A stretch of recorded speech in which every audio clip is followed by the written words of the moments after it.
and 1.5 meters wide. Actually, it was half of a cylinder with several complicated installations inside. A kind of platform bulged out from its wall a third of the way up from the base, and some metal wires with sensors at the end were placed higher. Interesting. We have come to the conclusion that this represents a mental emission installation, said Caesar. A possible thought amplifier or a true mind machine. It is clearly structured according to the dimensions of its builders. The metal sensors you see higher up would fit perfectly on the head of a 3.5 meter high man that sits down on the platform. Unfortunately, I have not had the possibility of understanding how it works yet. Certain adaptations must be made, but several American transportation vehicles will arrive soon that carry the latest technology and teams of specialists who can begin to systematically research the whole place. Do you know the purpose they use this for? I asked with great interest. I think it was very important since it is in the middle of the room. It is true, but we cannot know this for sure yet.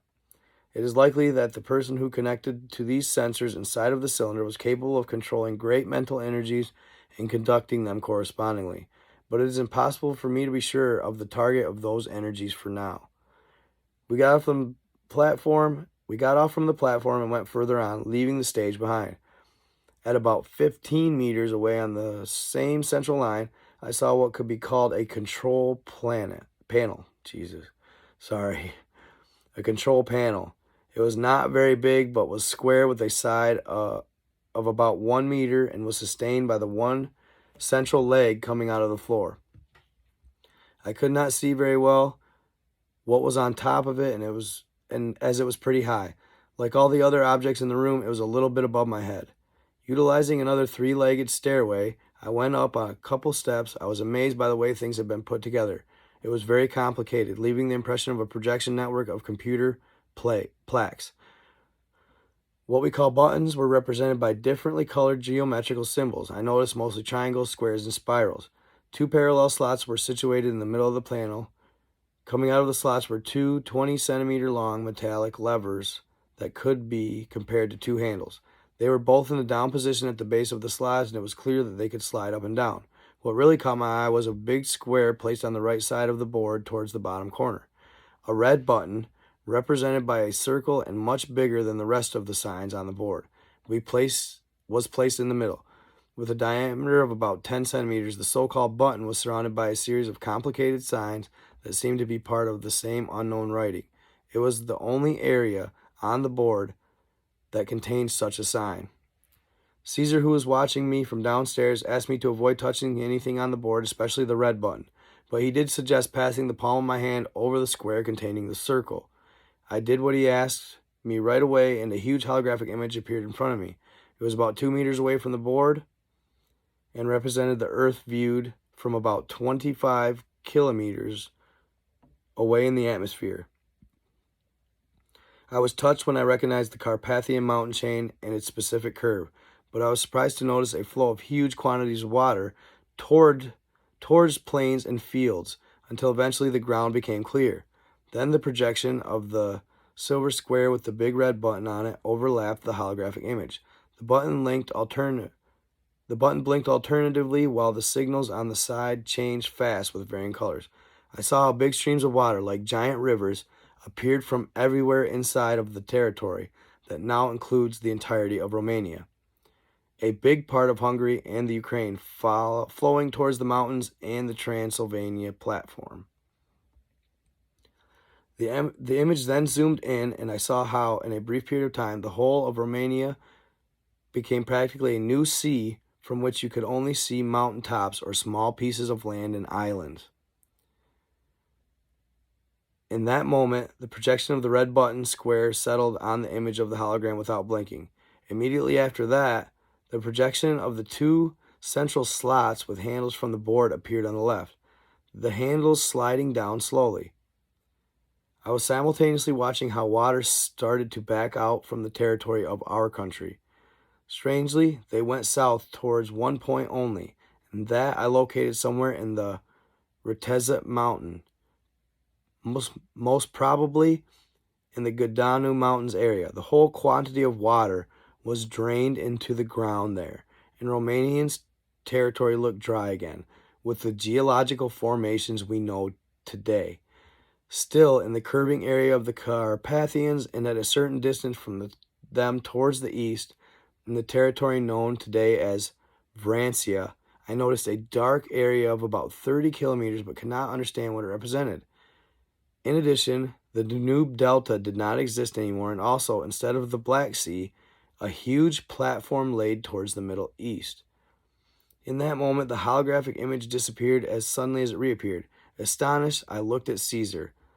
They even left us an instruction booklet, didn't they? He said, laughing.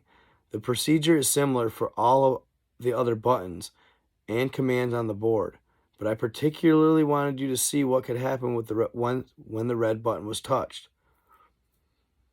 Apparently, however, there is a security system. The research team has identified a series of 3 complicated steps that need to be completed on the control desk so that the pressing of the red button produces the flood and the disaster. Wow, you briefly watched. The way they teach us is very practical, easy, and intuitive. We suspect these devices maintain in a way that is totally unknown to us so far the essential energetic balance of the tectonic area of Romania. You have just seen the disaster that can happen if this equilibrium is affected. Wild. So basically, you could press a red button and it'll flood like a panic button. It'll flood the entire setup. Astounded, I nodded. We then went further and towards the end of the room. There I saw some tall metallic devices placed on the sides of the room behind the T-shaped table. They looked like antennas, as there were different metallic branches with complicated shapes emerging literally from them. Caesar told me that nobody was aware of the use of those giant devices. We reached a very big square that was bordered by the floor material and was about 10 meters away from the control desk. The side of the square measured 3 meters, and its almost smooth surface was gold and yellow. In the middle, there was a small dome of about 15 centimeters high with a slot on top. A vessel like an ancient amphora, about half a meter high, was in front of the dome. The content of the amphora represents one of the strong points of the discovery. Okay, so here comes the monatomic gold is what I'm thinking. An amphora would be like a little vase or jar. Personally, I think this is what the venerable Mazzini wanted so much for him and the Masonic elite. Okay, so Mazzini is the employee at the Pentagon. He's kind of like the employee nobody likes. He basically has an agenda. The amphora had neither patterns nor inscriptions. It was made of a special reddish material and did not have handles. The elegant lid did not allow the contents to be seen. Caesar lifted it, and then, bending forward, I could see a very fine white glowing dust inside. Curiously, the interior walls were discreetly lit by a blue light that emphasized the almost magical flashes of the white dust. A sample of it was analyzed, explained Caesar. The American researchers were puzzled to discover that it represented an unknown crystalline structure of monatomic gold. This is a derivative of gold which is bright white, and the atoms are placed in a 2-dimensional network as opposed to common gold, which is yellow and has atoms placed in a 3-dimensional network. The monatomic gold dust is very difficult to obtain, especially in a very high purity, as is described in some ancient texts and the few genuine alchemy references from the Middle East. Practically speaking, modern science has not been able to obtain the extraordinarily pure monatomic gold dust. Even so, incredible therapeutic effects, especially regarding regenerative capacity, have been noticed on living tissues. That is why there are still a few sources of information concerning the technology for obtaining the monatomic gold. An American scientist told me that NASA was very interested in that and huge sums of money have been invested into researching it. I had never heard about monatomic gold up to that moment, and its use was not very clear to me. But why are some persons so interested in that dust? I asked Caesar. Did you tell Signor Massini about the existence of the gold dust? The venerable one, they said vulnerable, I don't know. Venerable. Venerable one knew about it before entering here. I do not know how and from where the Masonic elite had such sources of information, but they surely heard about it before this discovery. I myself wondered why Massini was so interested in getting it. I talked with both our scientists and the American ones who seemed to know something about it. They told me that in its pure form, it strongly stimulated certain energetic flows and exchanges at the cellular level, and particularly at the neuronal one, which is the brain. In other words, it produces a much accelerated rejuvenation process. They said that theoretically, one could live in the same physical body for thousands of years if one consumed a well-determined quantity of that dust periodically. It is mind-blowing and almost unbelievable for the condition and mentality of the present individual, but this explains many enigmatical aspects in the humankind's history, aspects about the incredible longevity of some important figures, and it also clarifies the hidden intentions of the Masonic elite. Surprisingly, my tongue failed me. I was sticking fast and waiting for further explanations from Caesar. Modern technology does not allow us to obtain the purity of the monatomic gold dust, which is needed to start the general energetic process of rejuvenating the body.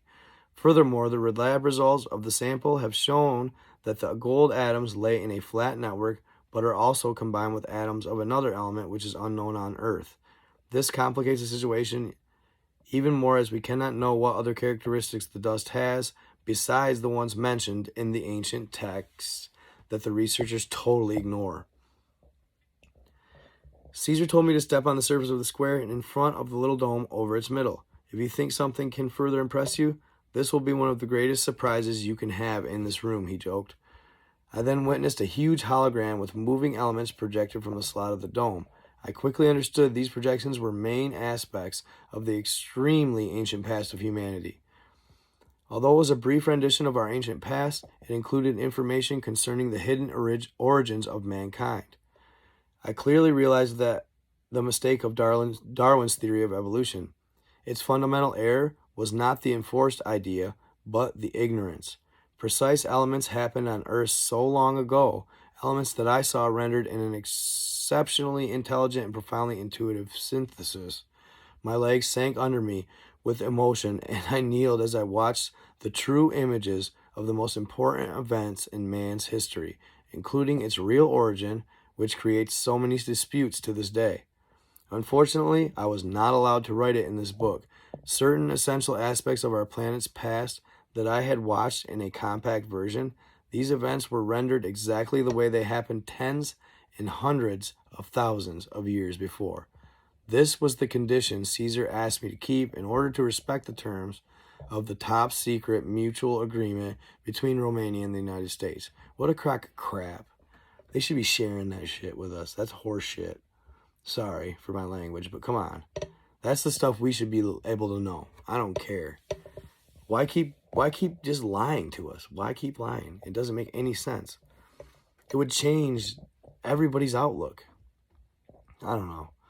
It's frustrating, honestly. Just keep lying to us for what? What are you guys trying to achieve in the humanity that you gotta lie? I honestly confess that, according to my judgment, 90% of what is officially known today on the history of humankind is fake and fabricated.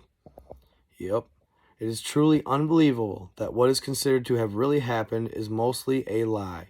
On the other hand, the myths and legends that fill the storybooks, considered by most people to be a product of bubbly imagination, are almost true in many respects. This strange inversion has caused many problems and disputes between people throughout time. The majority of archaeologists and researchers' ideas and suppositions are wrong, even